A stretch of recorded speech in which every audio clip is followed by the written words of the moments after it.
Thank you. Welcome back. It's Friday Drinks and Sawira Marketplace. And next we have Nigel of Sawira Africa Safaris. Nigel, welcome and thank you for coming by. Thank you. Thank you for having me, guys. Awesome to be here. Yeah. Awesome to be in the UK, Sawira Marketplace. And yeah, I've been following Friday Drinks for a while. I'm finally glad to be a guest. Oh, fantastic. That's what we like to hear.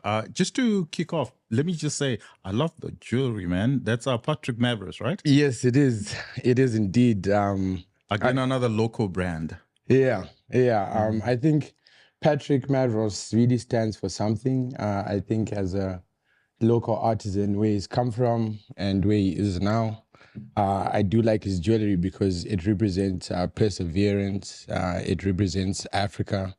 If you look at some of the patterns that they have, it's African patterns. So yeah, it's something I feel should be supported.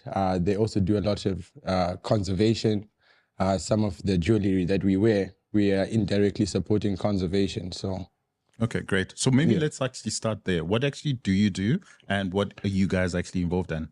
Okay, so Sawira Africa Safaris is part of the Nyaradzo group. It's one of the new babies.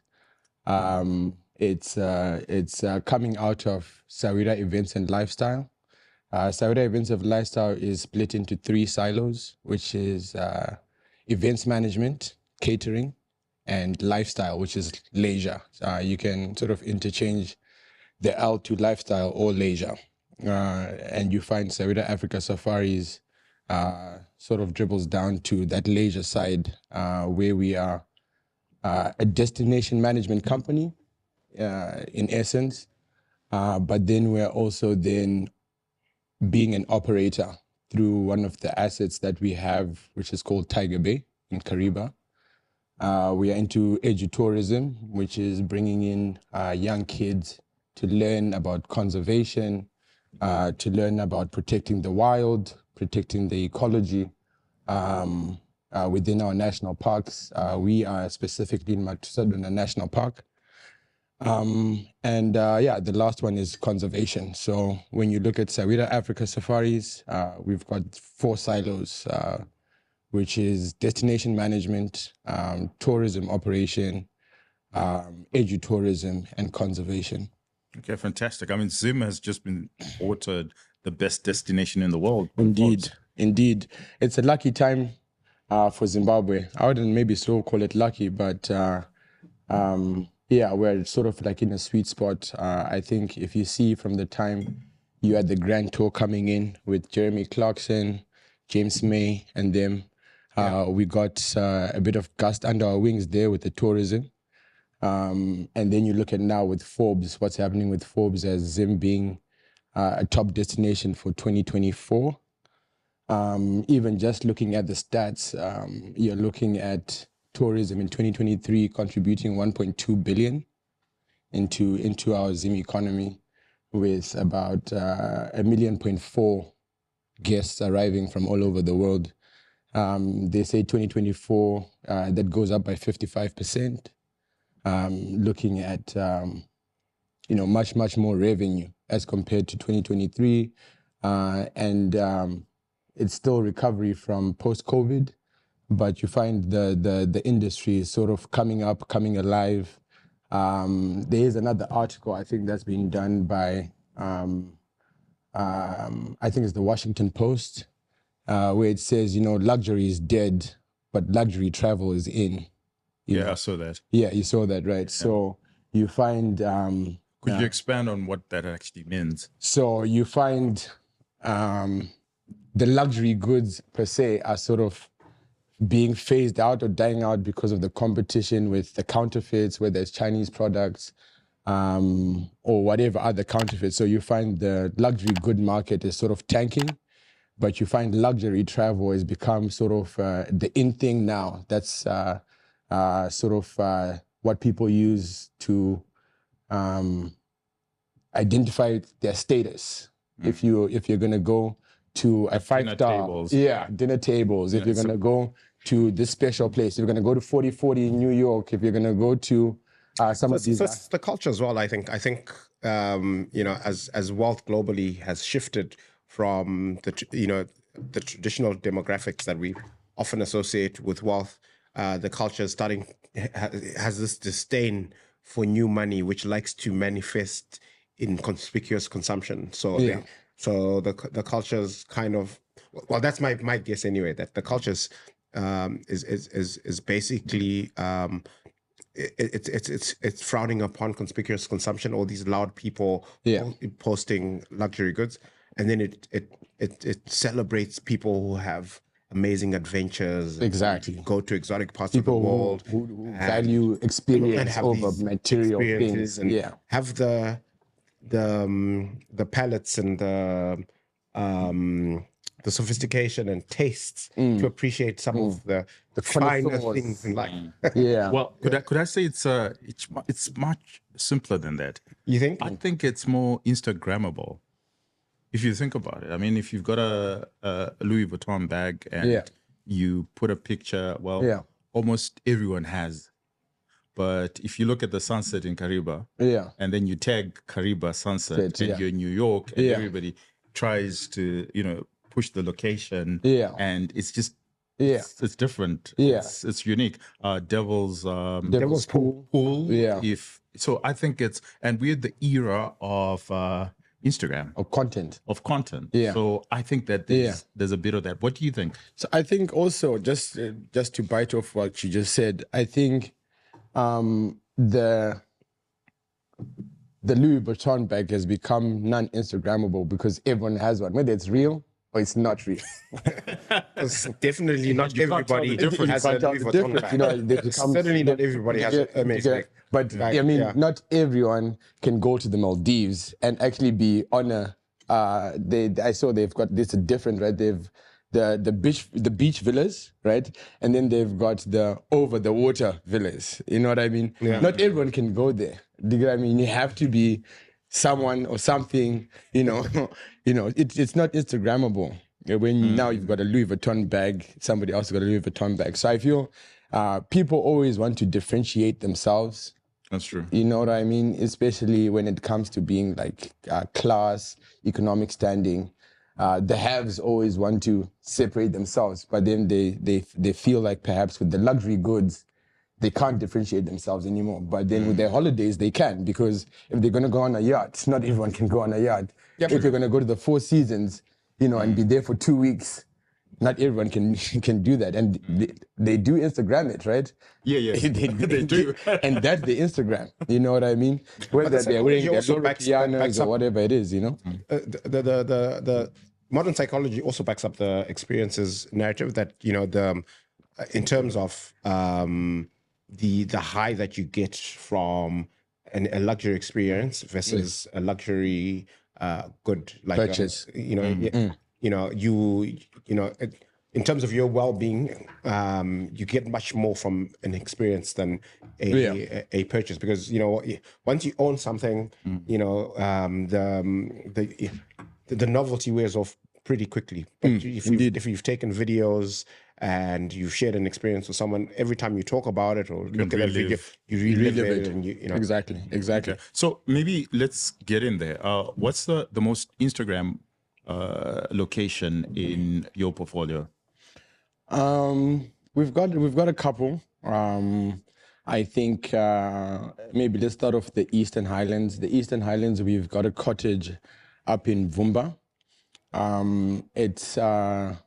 It's a really nice palatial feel. It's like right in the mountains, overlooking Leopard Rock.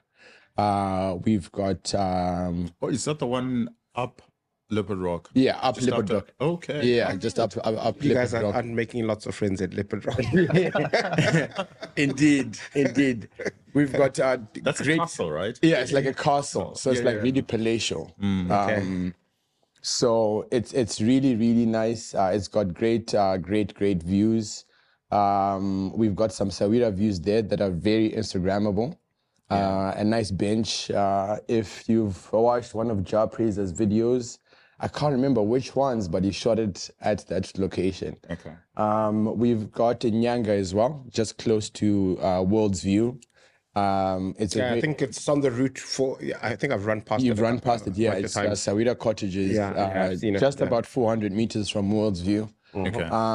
Also great Instagrammable views from the property and the surroundings, you know. Yeah, because there's a lake as well. And there's a lake just behind it, you know. There's a lake just behind it where you can do great trout fishing in your canoe. It's in a place called Little Conmara. So Conmara is taken from here where we are in the UK, right? Just next door, you've got the State House as well, where Cecil John Rhodes apparently spent a lot of time as well. And Ian Smith in Nyanga. You've got the Cecil John Rhodes Museum in Nyanga as well. Yeah. Yeah. So it's a very beautiful place, especially for those that like the cold, that like it's not quiet for you, serenity. Yeah. Quiet serenity. And then we move on to the Zambezi, where we've got 2 houseboats on the lake, Sawira and This Is It.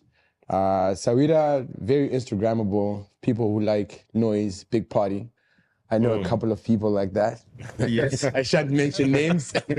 So it takes 26 people with 13 cabins. It comes with your captain, your crew. And yeah, you get to explore the different islands on Lake Kariba. Also very Instagrammable. From the water, you're bound to see elephant. I was just on Instagram and somebody's on the boat just now and they were taking a video of a female lion. Wow. Yeah, I think they were just close to Changa. So we've got Sawira, and then This Is It. This Is It, I want to believe, is one of the most premium boats on the lake, with 12 packs, 6 cabins, all en suite, all air conditioned, sorry. And yeah, I think it's one of the most premium boats on the lake with Starlink. Those of you that love football, it does have DSTV. And it's a great experience. And the sunsets are just phenomenal. The sunsets are just unbeaten, you know. And then, yes, the new baby, Tiger Bay, which I think is sort of the apex of our experience as Sawira Africa Safaris at the moment, where you've got a sort of a 5-star facility, safari facility, with a concession of about 40 hectares, our own game drives in our own concession. We've got 8 units, all of them river frontage, all of them with a plunge pool, all of them with an outdoor shower and an indoor shower. We've got 1 executive suite that also then includes a little lounge. But they're just phenomenal assets that we also then hope more people can experience. So to answer your question, I think for me it'll be Tiger Bay, the new baby.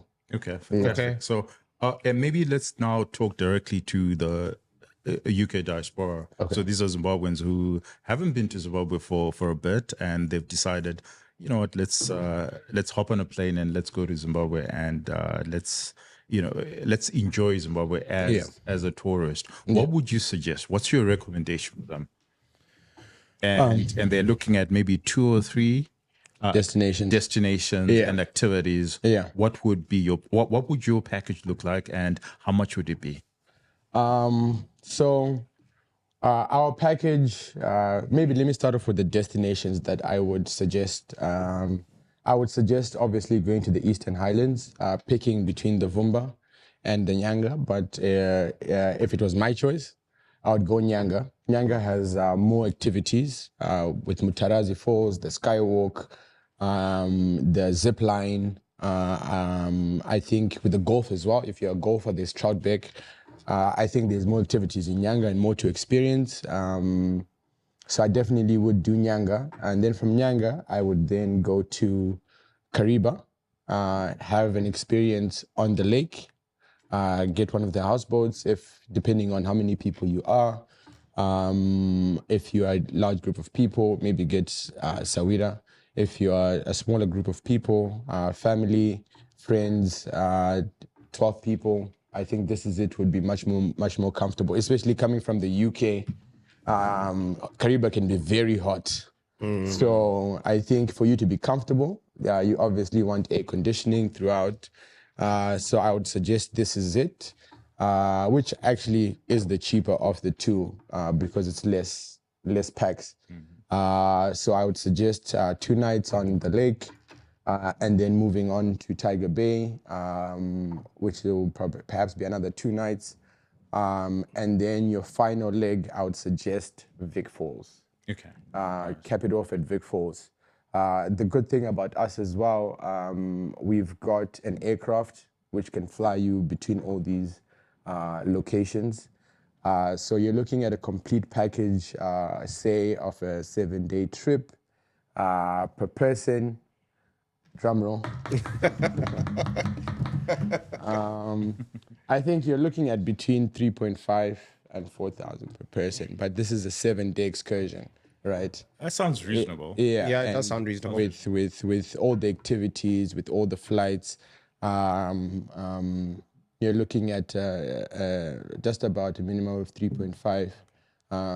We'll always tweak it about so that people can meet their budgets, you know. Yeah, true. And are they installments? Could I pay it over time and then? So that's something that we're working on for the future. That's something that we are looking at, and I think we stand to benefit from the Nyaradzo group of clients, as this is a Nyaradzo company, and these are conversations we're having. You know, there's always been this talk of, as a Nyaradzo client, I've been paying for 10 years, 15 years, and I've not really gotten anything out of it, right? So the conversations we're having now is to sort of have a reward-based system where people can then access these assets as a way of us, whether you call it customer retention, whether you're going to call it us being grateful for sticking with us. But these are conversations we're having, sort of going back to the old holiday clubs, you know, where somebody can pay, as a Nyaradzo member, you're going to be able to pay a certain fee. And then you know that after 6 months of paying, you're going to be able to redeem and go to, you know, one of the assets. But yeah, these are conversations we're having. Yeah, it's Sounds something that's swell. coming. What's your activity of choice on Kariba? Yeah, well, so just Besides drinking? Yeah. this is a general rule. Spending a lot of time ogling at large bodies of water is just, you know, that's the thing. So being on the water, on a boat or somewhere on the bank of a river, where you can just sit and look at water all day. That's just, you know, what a pleasure. If you have good friends or family, Good company, and a tipple, not necessarily in that order. What a pleasure. Yeah, no, it's really a special place. Really a special place. I love tiger fishing. Yeah, tiger fishing. I mean, the name in itself speaks for itself, isn't it? Tiger Bay. You've got, we are right in front of the Ume River. So you find the Ume has been known, especially where we are, has been known for the fish to spawn, right? So you get like the big tigers in and around our area. But, you know, this is now stories, you know, of back in the day, the Tiger Bay of back in the day. Now with the water levels, obviously, it's seasonal now. You know, you get October like now. You know, you would have decent water levels, but you know, over the winters, then it sort of recedes. I have no interest in fishing, but I'm very happy, Mukanya, to sit in the boat with you with my cooler box. Yeah, and, you know, pass we should try. and be as useful as possible. When we go next, I have to make sure that I'm there. Definitely. Make sure that I'm there. It's not just an exercise in patience, but it's the exhilaration when you catch one. Yeah, I'm telling you, there's no feeling. There's no feeling like it. There's nothing like it. It boggles my mind that you're able to use those two words in the same sentence. Fishing and exhilaration. Like, how? Look, to each his own. Each his own. Yeah, to each his own. Maybe, Nigel, tell us how you actually got involved in this and why. What does it do to you? Okay, so for me, I think for a long time, my family has gone hunting. We've had these hunting experiences, where we go out as the guys in the family, and we spend 2 nights, not 2 weeks rather, 2 weeks in the bush, cut off from everything, and we hunt. So from those experiences and how enriching they were to me and my brothers, it was a sort of light bulb moment where I was like, but then why can't we then sort of commercialize this? Why can't we then find a way to bring value to specifically the Nyaradzo clients and specifically to people that don't know about this life? There's people that already do hunting and already go to Kariba, but there's a huge group of people that don't and then perhaps want to go to Dubai, or they want to go to South Africa and perhaps use their disposable income in those environments, And look, there's nothing wrong with aspiring to, go to Dubai more and buy a Rolex, But there are more enriching experiences that people don't know about that are so close to home, And what that did for me, learning about the bush, navigating the bush, I found it so enriching. So why is it necessary for an individual to actually be in the bush, especially males? Why do you think it's necessary for us to be in the bush? There's a lot of things you learn. Just even from conquering your fears. Being in the bush is not an easy thing, because you're vulnerable. You're vulnerable. You are as smart as you can be, as much as you can be holding a rifle. You can really get injured in the bush. There's wild animals. They exist, So that feeling of being vulnerable, that feeling of not being in control, when, as men, we always want to be in control. So you find you have to let go. Being in the bush, you have to let go. Trusting the people that you're with to lead the way. If you've got a tracker, trusting him that he's leading you in the right way. And he knows what he's doing. And he knows what he's doing. And you've got a professional hunter who's there, and you're trusting him that if a lion was to come here, this man is going to act. You know what I mean? So I feel there's a lot of lessons in hunting. The patience, hunting is a fair sport. It's been made a fair sport. So you track the animals. You are walking in the bush for hours, tracking, making sure that you are walking against the wind or with the wind, and just certain things, life skills to know that, okay, fine, if I was to get stuck, this is the tree that maybe could provide me the water that I need, you know what I mean? So I feel there's so many lessons that come with being in the bush, the importance of, self-sustenance, and also in a life of, in the world of excesses. In the bush, it's pretty much the bare minimal. The bare minimal, you know what I mean? Because even when you're walking, you don't want it to be heavy on your back. So you're literally having the bare minimum, only what you need to survive. So I think those kind of lessons really put something in me to be like, okay, fine, let's have it as a product. And then obviously looking at the market and looking at the asset that we had. The asset was acquired in 2017. Then obviously COVID happened. There was plans to renovate and bring it back to square. It had stopped operating since 2013. They had closed. The previous owners had closed. You're talking about Tiger Bay? Tiger Bay, yes, okay, yes. The previous owners had closed in 2013 for renovations and then just never opened again. So it was pretty much derelict. There was roofs falling. So the acquisition was very strategic, knowing that we already had assets in the boats. It was now coming up with a complete package. So the acquisition of the asset was strategic, but then COVID then happened, which sort of put everyone on the back foot to say, look, we can't invest in this right now because who knows whether people are going to be allowed to come out their houses, let alone come out to other countries. So 2022, 2023, the principals then say, you know what, this is a project that I think we can now go ahead with. We are just about to finish our construction.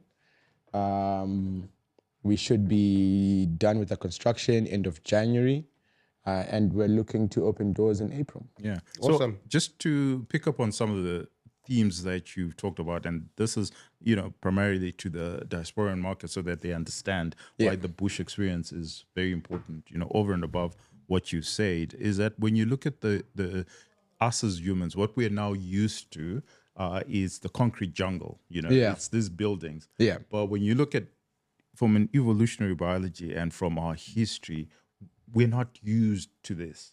Indeed. This is new. This is to new. us. Yes. So our eyes, our ears, our souls, all this is new. So when you go back to the bush, you are reacquainting yourself with something that is extremely ancient, Yes. but something that your soul and your heart and who you are. So that's why it rejuvenates the spirits. Indeed. It rejuvenates who you are. Indeed. The hunting experience, I'm quite keen to hear what you think, Rufaro. The hunting experience, when you buy a hunting license in Zimbabwe, I think it's 21 days, right?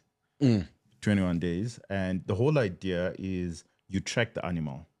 So they tell you, so you're given a license and you say, okay, I'm going to hunt a buffalo. And then you find the buffalo and then you track. Well, you first track it. You first have to track it. You have to track it. Yeah. And then eventually you shoot. And I think there's certain rules that you must abide by. There's certain rules. I mean, you have to track it. And the tracking is not easy because, the wind is constantly changing. So you could literally be tracking it for the whole day. Yeah. You know what I mean? So only for the one shot. Yeah, exactly. Yeah. And this is the thing the funny thing is you could do the tracking for 21 days. Yeah. And if you don't find it, That's it. That's it. time up. Time up. Yeah, time up. Time up. And you There's paid $50,000, Yeah. for it. And the one time when we went to this particular camp, I will not say which camp it was, but the guys were like, they had a Russian guy who came in for 21 days. He didn't find anything. Yeah. And then so he paid for another extra 21 days. yeah. And no, extra 21 days. Extra 21 days. Extra 21 days. And goes on for about 19 days. Yeah. And this guy was just bad at it. Yeah. But then the guys then decided, you know what? Yeah. Yeah. Yeah. So they killed another animal. Yeah. And they put it, somewhere where he could get a clear shot. yeah. And then he shot it. And he shot, but- yeah. Yeah. And he was happy. Yeah. But essentially, this guy was really bad at hunting. At hunting, But yeah. They thought, you know what, let's just help them. It's a very hard sport. I know some guys that have even taken it to the extreme where they don't use rifles. Yeah, they use bow and like arrow. Joe Rogan. Like Joe Rogan. A personal good friend of ours, Mr. Manny Kloppers, he uses bow and arrow. He doesn't believe in rifle because he feels like it's cheating. It's cheating. You know what I mean? So I think there's a lot of bad publicity that goes with hunting. Especially in this industry, this safari industry. It's really grown to be an eco-conscious industry. There's this whole phenomenon of eco-tourism, the eco-traveler, where they want to make sure that the dollar that they spend is going to somehow help the community where they're going on holiday. Whether it's the community, whether it's the animals, there's this whole drive, which is a positive, in terms of conservation, even in terms of pollution. Lake Kariba in itself suffers from a lot of fishmongering. People are designated certain areas to fish, but then because of their livelihoods, they end up encroaching on certain prohibited areas. So this whole eco-conscious traveler, the more they come and the more they are, the more that's being done to sort of make them comfortable and to, remove some of these issues, forcing people, regulators to have these conversations to say, no, but then what are we doing about anti-poaching? If we don't do something and all the animals are gone, we're not going to make the tongue, the money is gone. So, you know what, we have to make sure that the animals are safe. these communities with this conflict, where a human-animal conflict, how best can we curb what's happening so that we make sure that the animals are still there for generations to come and people can still come and see them. And the education to say, you know what, guys, the animal is more valuable when it's alive than it is dead.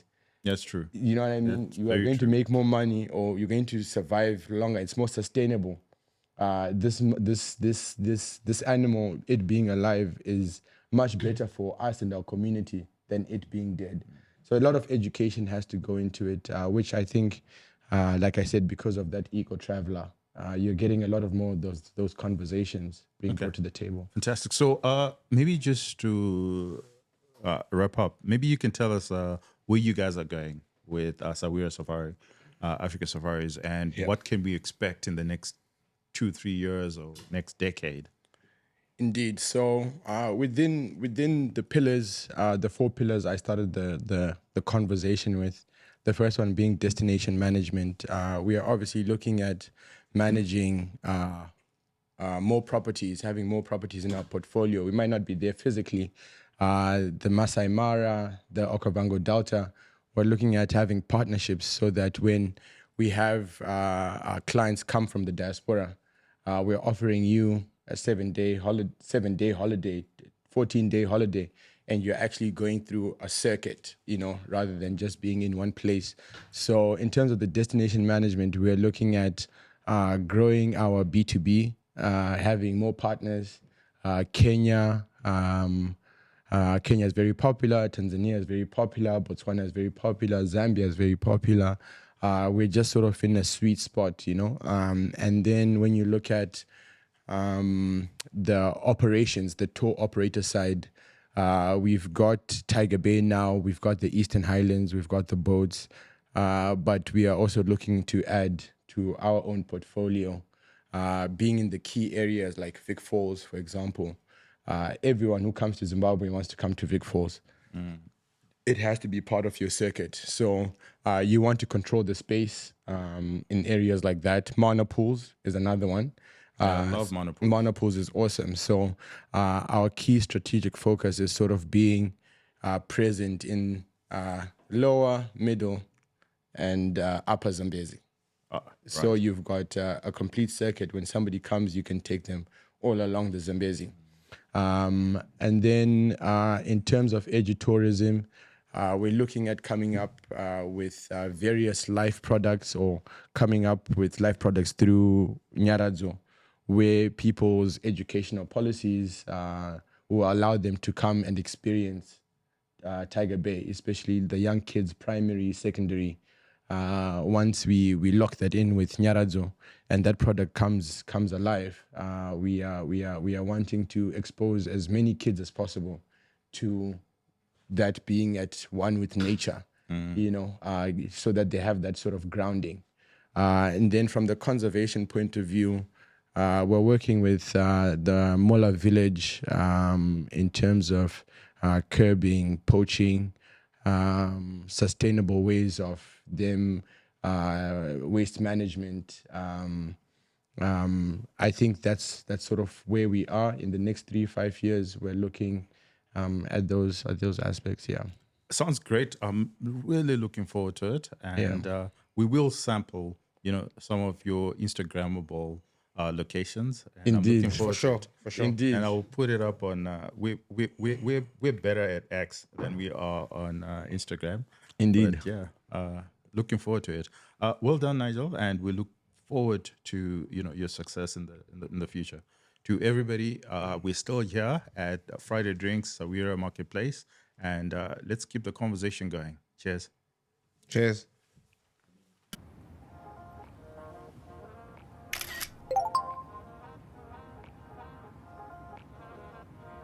Sending money from the UK to Zimbabwe? Look no further. Introducing Sawira Money, your gateway to seamless money transfers. You can collect at Sawira Money Transfer Agency offices at selected Nyaradzo branches. With Sawira, it's quick, easy, done.